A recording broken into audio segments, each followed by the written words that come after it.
Hello, and thank you for joining. So today we're going to be talking about how you submit a new graduate. So this session will focus on just adding one individual graduate. An alternate video is going to talk about how to do the mass intake upload. So let's start by logging into your account. So I've done that here. I've logged into my Smartsheets account, and then I've gone ahead and clicked on the Illinois Works applicant tracker, and it's delivered me to the main page of the tracker.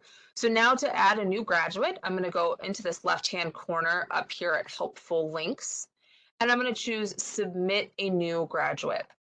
Now that's going to take me to this form where I'm going to actually enter my graduate's information. So the first thing I'm going to do is go ahead and choose what entity I want to add him or her to. So we're going to choose ABC organization, and then I'm going to enter my information. So this is important to enter your information here in the event anything gets, mistyped or something occurs on submission. We know who to reach out to so we can get that issue addressed. So once you enter your information up here, you're going to then go to your graduate information here. So I'm going to go ahead and just enter in first name and last name, and then our email address here.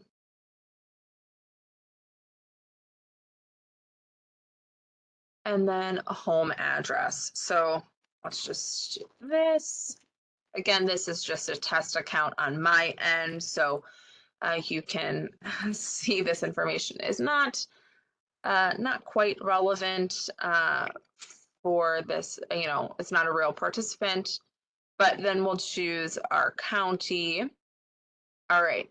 And so once we get in that kind of demographic information, basic contact information, now we're going to get into specific information about this graduate. So when did the participant graduate from the program? So you'll just choose the date of their graduation here. Is the graduate enrolled in a DOL registered apprenticeship program? So you can say yes in a union program, yes in a non-union program, or no. So again, is this graduate enrolled? So please be careful here. This is not asking, are they on a wait list? Have they applied? It is asking, are they actively enrolled in a registered apprenticeship program? So I'm going to choose yes, just that first option there. Next, you're going to choose what their employment availability is. So are they currently employed? Are they available? So they're looking for employment, or are they inactive? So they're not available for employment in the construction industry, or you are unsure of their status. So I'm just going to choose that this graduate is available. And then next, we're going to choose all of the trades that the graduate is interested in. So let's say carpentry, labor, and sheet metal. So you can choose as many as you want here. You also can choose other, and then, that's going to factor in whatever other trades they might be interested in. So next up, you're going to list what third-party certifications this individual has. So obviously, this is going to depend on if you did NAB2 or NCCER or some other curriculum. So if you have an ICCB approved curriculum as well, for our purposes, we're going to choose NCCER, OSHA 10, and then first aid CPR. So just kind of those three mandatory ones there. And then how many years of construction experience does the graduate have? So in this case, I'm going to say less than 1 year. You might have individuals who have more experience than that. Maybe they have worked in the construction industry and now they're just trying to get into a registered apprenticeship program, whatever that might be. And next, we're going to ask about transportation. So is it their own transportation? Is it reliable transportation, but maybe it's not their own? Or are they going to be doing public transportation? I'm just going to say own. And then does the graduate have a valid driver's license? So you can say yes or no. And then how far are they willing to travel for employment? So we can start at 0 to 15 miles. So this might be someone who doesn't have access to a vehicle. They really need to stay where public transit is available to them. Or you can say no limit. So this person's willing to drive wherever they need to go for the job.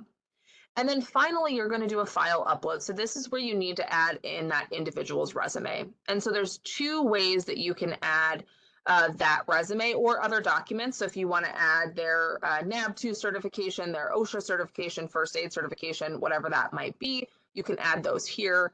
I'm just going to show you how to add the resume. So there are two ways to do this. So the first way is you're going to click Browse Files. And then you are going to go to wherever you have that file. So I just have our ATS training here. So you'll just choose to grab that. So let me just make sure that you can see everything I'm doing here.